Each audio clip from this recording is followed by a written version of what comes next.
শখ আজি লজ্জাজনক কথা হৈ পৰিছে। বিশ্বৰ বুকুত এইটোই নজিৰবিহীন ঘটনা বুলি ক'ব লাগিব।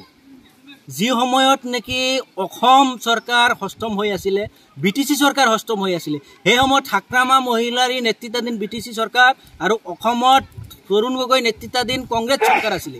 আৰু সেই সময়ত 2014 চনত আজিৰ দিনটোত অৰ্থাৎ 2 মে তাৰিখে বাক্সা জিলাৰ হালবাৰী মহকুমাৰ অন্তৰ্গত 1 মে তাৰিখে নচিংবাৰীত 3জনকৈ মানুহক হত্যা কৰা হৈছিলে আৰু 2 মে তাৰিখে ননকে খাকৰাবাৰী নাৰায়ণগুৰিত 38জন মানুহক হত্যা কৰা হৈছিলে। কিন্তু 11টাকৈ বছৰ অতিক্ৰম কৰিলে, 11টাকৈ বছৰ অতিক্ৰম কৰাৰ পিছতো আজিলৈকে ভুক্তভোগী পৰিয়ালে কোনো ধৰণৰ ন্যায় নাপালে, তেওঁলোকে উপযুক্ত ক্ষতিপূৰণৰ তেওঁলোকে নাপালে। আমি বিভিন্ন দল সংগঠনে বিভিন্ন সময়ত আমি দাবী উত্থাপন কৰি আহিছোঁ। সেই সময়তো আমাক চৰকাৰে প্ৰতিশ্ৰুতি দিছিলে, হাগ্ৰামা মহিলাৰ ডাঙৰীয়াই প্ৰতিশ্ৰুতি দিছিলে, তৰুণ গগৈ ডাঙৰীয়াই প্ৰতিশ্ৰুতি দিছিলে, কিন্তু সেই প্ৰতিশ্ৰুতি হৈয়ে থাকিল। চৰকাৰে কোনো ধৰণৰ সেই সময়ত ব্যৱস্থা নকৰিলে। তাৰ পিছত অসমত বিজেপি চৰকাৰ আহিলে, BTADত প্ৰমোদ বড়ো নেতৃত্বাধীন UPPL চৰকাৰ আহিলে, তেওঁলোকৰ ওচৰতো আমি দাবী উত্থাপন কৰি আহিছোঁ কেইবা বছৰ ধৰি। তেওঁলোকেও কিন্তু আমাৰ দাবীৰ প্ৰতি কোনো ধৰণৰ সঁহাৰি তেওঁলোকে গুৰুত্ব আৰোপ কৰা নাই। আমি দাবী উত্থাপন কৰিছোঁ যে সেই সময়ত যিসকল মানুহক হত্যা কৰা হৈছিলে সেই ভুক্তভোগী পৰিয়ালসকলক ন্যায় প্ৰদান কৰিব লাগিব আৰু উপযুক্ত ক্ষতিপূৰণৰ ব্যৱস্থা তেওঁলোকে কৰিব লাগিব বৰ্তমানৰ চৰকাৰখনে। আৰু যদি বৰ্তমানৰ চৰকাৰখনে যদি কোনো ধৰণৰ ব্যৱস্থা নকৰে, তেতিয়াহ'লে ভাবিম এই BTCত হাগ্ৰামা মহিলাৰী ডাঙৰীয়াৰ নেতৃত্বত যি ধৰণে তেওঁলোকে গুৰুত্ব প্ৰদান কৰা নাছিলে, আমি ভাবিম প্ৰমোদ বড়ো নেতৃত্বাধীন চৰকাৰেও সেই ঠিকেই একে ধৰণৰ পথৰে যাত্ৰী হ'ব, তেওঁলোকেও কোনো ধৰণৰ গুৰুত্ব আৰোপ কৰা নাই। আৰু বিশেষ কৰি ক'ব লাগিব এটা ডাঙৰ কথা, আপোনালোকে জানে সেই সময়ত আমচু এবি আমচুকে আদি কৰি বিভিন্ন সংগঠনৰ দাবী আছিলে যে ইয়াত এটা বেটেলিয়ন কেম্প বহাব লাগে। কিন্তু আমি দেখা পাইছোঁ বেটেলিয়ন কেম্প সেই সময়ত বহাইছে যদিও কেইবাবাৰো এই বেটেলিয়ন কেম্পখন উঠাই লৈ যোৱাৰ কাৰণে যোজা চলাইছিলে, বিভিন্ন সংগঠনে প্ৰতিবাদ কৰাৰ পিছত কিন্তু লোৱা নাই। আমি দেখা পাইছোঁ আজিও আমি বেটেলিয়ন কেম্পত সোমাইছিলোঁ, আমি দেখা পালোঁ এই বেটেলিয়ন কেম্পত মাত্ৰ 6জন তেওঁলোকে বেটেলিয়ন দি থৈছে। আৰু এই 6জন বেটেলিয়নে তেওঁলোকে আৰু ৰাইজৰ কি নিৰাপত্তা দিব? তেওঁলোকৰ নিজৰে নিৰাপত্তা নাই। চাওক আপোনালোকে দেখা পাইছে বাউণ্ডাৰী ৱালৰ কোনো ব্যৱস্থা নাই। হাবিৰ মাজত তেওঁলোকৰ কেম্পখন অৱস্থিত।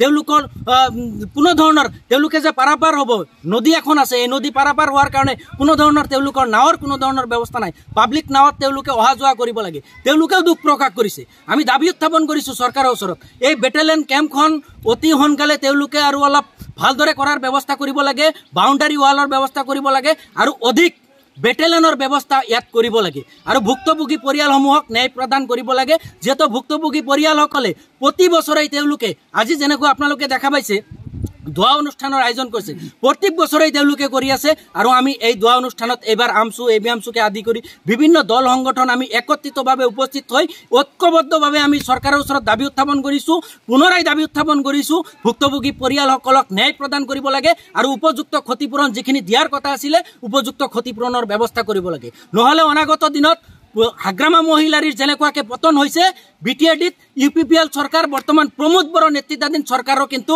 পতন হ'বলৈ কিন্তু বেছি সময় নালাগিব। যাৰ কাৰণে বৰ্তমানৰ চৰকাৰক আহ্বান জনাইছোঁ যাৱতীয় ব্যৱস্থা তেওঁলোকে কৰিব লাগে। হয়, আজি আমি ননকে খাগ্ৰাবাৰীত আহি all BTR minority student union ABMCৰ পৰা আহি উপস্থিত হৈছোঁ। আমি ইয়াৰ পৰিৱেশ চালোঁ। এটা কথা মনত পৰিলে আমাৰ গাৰ নোম শিয়ৰি উঠে। 2014 চনত যেতিয়া লোকসভা ইলেকশ্যনৰ পাছত যেতিয়া তেতিয়াৰ চৰকাৰ হাগ্ৰামা মহিলাৰীৰ নেতৃত্বাধীন মন্ত্ৰী প্ৰমীলা ৰাণী ব্ৰহ্মই যেতিয়া এটা কুটু মন্তব্য দিছিল যে মুছলমানসকলে আমাক ভোট দিয়া নাই, সেই মন্তব্যৰ ওপৰত ভিত্তি কৰি যেতিয়া তেতিয়াৰ হাগ্ৰামা চৰকাৰৰ বাহিনীয়ে যে এই ননকে খাগ্ৰাবাৰীত এটা বৰ্বৰ হত্যাকাণ্ডৰ এটা ঘটনা ঘটাইছিল, গুলী চালনাৰে নিৰীহ শিশুসকলৰ পৰা আৰম্ভ কৰি মহিলাসকলক এৰা নাই, তেওঁলোকে যেনেকুৱা বৰ্বৰ হত্যা কৰিছিল, সেই হত্যাৰ কথা মনত পৰিলে আমাৰ এতিয়াও গাৰ নোম শিয়ৰি উঠে।